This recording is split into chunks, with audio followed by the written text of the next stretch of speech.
Okay, so what is today's class focused on? Today's class, the main theme is going to be focused on understanding trending environments in relationship to the Ichimoku cloud and its individual components. So trending environments, their characteristics within the Ichimoku cloud. And so for those of you that are new, feel free to let me know so I can adjust the material based on that. But one of the main and simplest methods that the Ichimoku cloud uses to verify a trend is it basically talks about price action's relationship to the Kumo. If price action is below the Kumo, then we're in a generally bearish environment. If price action is above the Kumo, then we're in a generally bullish environment. There are other factors that would have an impact on that would further amplify the strength or weakness of that clarification.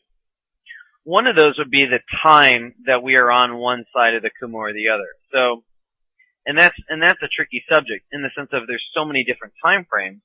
There's no way it would be appropriate one time would be appropriate on one time frame and then not another. So the amount of time that we are on one side of the Kumo can have an effect and actually make a statement in regards to the strength or the weakness of that trend. Obviously, the longer we're on one side of the Kumo, the better. The longer we are on, below it, the stronger the strength of that bearish, or the stronger or the greater the strength of that bearish trend is. The longer we are above it, the greater the strength of that bull trend is. Okay, now one interesting thing is we'll actually kind of see that highlighted in here. The euro dollar has been falling for quite a long while, for those who've been following it, from 151 and a quick dash down to 138.5. And it's only had mild corrective waves to the upside before it just began another series of selling. You can see it here selling off, and we have this slightly corrected move. And look what happens. We have a brief foray above the Kumo here. Very short, limited in time. And then we sell back below, and we're below it for a long period of time. And this move right here. Now, if you had to look at these two moves right here, does this move have any similarities and characteristics to this move right here? And if they are, and do have similarities, what would you say those similarities are? You can talk about it in terms of how price reacted to the Kumo, or to the Tenkan or Kiju line, or whatever. But if y'all have been, looking at charts. Many of you have been looking at charts for a while. Some of you may be new, but some of you have been here for a while. I know some of your names, years now. And so with that being said, what would you think that this move has similar characteristics to this move? First of all, there's definitely some characteristics. One, the angle of the move is relatively similar. If I were to draw an angle that would kind of define some sort of trend line here, and duplicate this here, moving on over, the angle is pretty similar. Angle is important when measuring price because it tells you the strength of commitment or lack thereof in buying and selling pressure. So the angle on these are relatively similar, meaning that there's not heavy commitment. It's mostly corrective in nature. The market's not, putting down heavy numbers on it.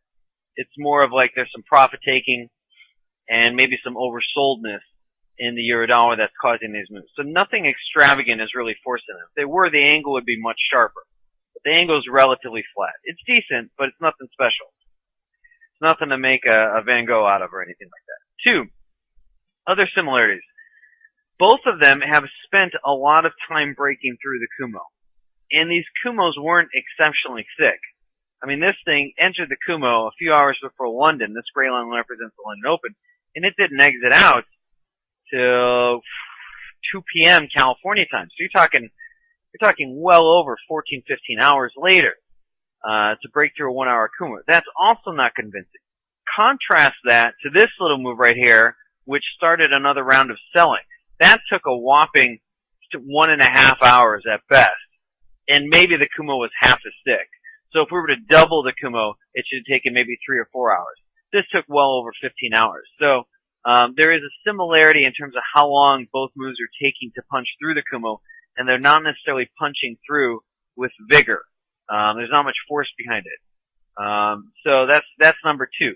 The third thing is that when it broke through, instead of it kind of breathing a new fresh of air and climbing high to the upside, the pair just went sideways. And that's kind of what we're seeing here. As it's starting to break through here, it's not like taking off or anything. It's just trading sideways now at this point here. So we're seeing some similarities here. With that being said, based on how the trending environment has related to this pair and time frame before and this Kumo, there are a lot of suggestions here that this move is right here is very similar to the move right here, and that we may be starting another round of selling sometime soon. So one of the things we look for to identify trending environments is the time above or below the Kumo, what it does when it punches through the Kumo, how does it respond, when it punches through the Kumo, how much time it takes to punch through, angle, all of those things really clue us into information about where the commitment is for this pair, or where the line of least resistance is for this pair. All very important stuff to understand.